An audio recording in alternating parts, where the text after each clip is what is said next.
Yo, what is up guys? Bringing you guys another Fortnite video, and today we'll be talking about the best console settings. Now before we get started, please make sure to like and subscribe, and let's get started. Now if you've been playing Fortnite for quite a while, you know that building is everything in this game. It's one of the things that sets Fortnite apart from any of the Battle Royale game.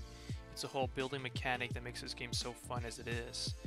So one of the things a lot of people don't really realize on console is to use Builder Pro. Everyone likes to use Combat Pro or Standard, and that's just because they don't want to change. They think that they're good enough at building when in reality, Builder Pro is such a huge game changer. It makes you build way faster. And I was one of those. I didn't change to Builder Pro until maybe like a month after the whole update came out with Builder Pro. Now that I actually use it, it's such a huge game changer. Like building is extremely easy, and it's something that I never realized until I actually changed. I thought that was good enough with playing Combat Pro, but Builder Pro is definitely something that was worth it. Now, just because you start using Builder Pro doesn't mean you're going to become some sort of pro player.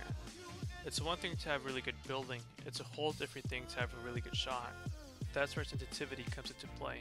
From my personal experience, ideal sensitivity is about 7 or 8. Anything below 7 is really just too slow, and anything above 8 is just too fast. For example, if you're getting shot from behind, you have to be able to turn around quick enough to build a wall and protect yourself. Now, you don't want a sensitivity that's just way too fast where you can't hit your shots. You want to find the perfect mixture between slow and fast that allows you to build really fast but also hit your shots. That's where the 7-8 rule actually comes into play. Personally, I run an 8-7 sensitivity, meaning my horizontal is 8 and my vertical is 7. Now that's just a personal preference I've been having since Black Ops 3. The reason for that is because my horizontal, I want it a little bit faster so when I get shot from anywhere I can quickly build. And vertically not much happens in this game, so I don't have to worry about flicking my thumb up or down. Games like Black Ops 3 had a bunch of jetpacks, so I had to worry about moving my joystick up and down a lot and fast enough. That's why it was one higher back then, but since Fortnite doesn't have that anymore with the hotracks being gone, I don't have to worry about being challenged vertically. Now, it's extremely important you don't just copy these settings and be like, okay, let's start using these settings off the bat. If you play on a sensitivity like 5.5 or 6.6, it's not good to move your sensitivity up by 2 or 3 or even 4, you know. You should change your sensitivity by increments of 1, meaning play a couple hours on a 6.6 sensitivity if you started playing on 5. And then once you get used to 6.6, move on and start doing 7.7 by a couple hours, maybe a day or so. And then once you get comfortable with that, move up to 8.8, play a couple more games, a couple more days, who knows, however long it takes you to actually hit there. But don't just switch your sensitivity, expect you all of a sudden have this magical shot. In order to perfect your aim, I highly recommend that whenever you're hitting trees to actually attempt to hit the circles. Now, once you start hitting the circles more consistently, you're going to realize that your aim becomes drastically better. You should be able to hit a tree consistently, even when just aiming with your left joystick. A lot of people tend to aim with only the right joystick and don't realize you can aim with both left and right joystick. It's one of the most important things a lot of people don't actually tend to practice. You also have to have the perfect sensitivity when it comes to your aim down sight. Now, some people like to play on .80 for some reason, which is just way too fast. Personally, I play on a .60 roundabout for sniping, and for my regular gun it's about .50. I recommend about .50 to about .60 for any regular gun.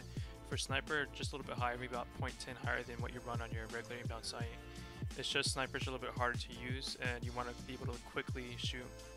Besides controller settings like Builder Pro and sensitivity, there's a couple options you should already have enabled. Things like aim assist is something that a lot of people don't actually run sometimes, which is completely odd to me. Some people think just because you run aim assist you're completely trash the game, when that's not really the case. Aim assist is only for console players, and the reason is because it's already difficult enough to aim with your thumbs, so we kind of need that leverage to help us aim. You should also have turbo building enabled. Now, it's not necessarily required to become a good builder, but definitely makes the job easier. Another thing you should have enabled is auto material change. Now, I think it's already set default for you to have it enabled, but just in case you don't, make sure you switch it. It just makes it easier to build. It would be really annoying back in the day when you try to build like a wall or something but you didn't have the material, so you had to switch to the next available material. Now, I can't stress this enough, but please have control vibration disabled. It doesn't seem like it does much, but trust me, it does a huge difference. Also, make sure that auto run is disabled and that edit aim assist is also disabled. Now, once you take off edit aim assist, it might seem a little weird at first, but once you get used to it, editing out of structures becomes so much easier. Audio wise, the only thing that really matters is sound effects. Everything else can be set to 0. And that's basically it. Now, there's actually a few tips I can give you. Make sure to crouch whenever you shoot. It helps reduce the bloom in the game and make your shots more accurate. Also, make sure to quick scope with your shotgun, which sounds kind of weird, but it actually helps a lot. Just quickly aim and then shoot. Makes the bullets even stronger. Alright, that's it for today, guys. And if you guys enjoyed it, please make sure to like, subscribe, and I'll catch y'all next week. This has been Invictus Logic, and I'm out. Come on, make her press pause now.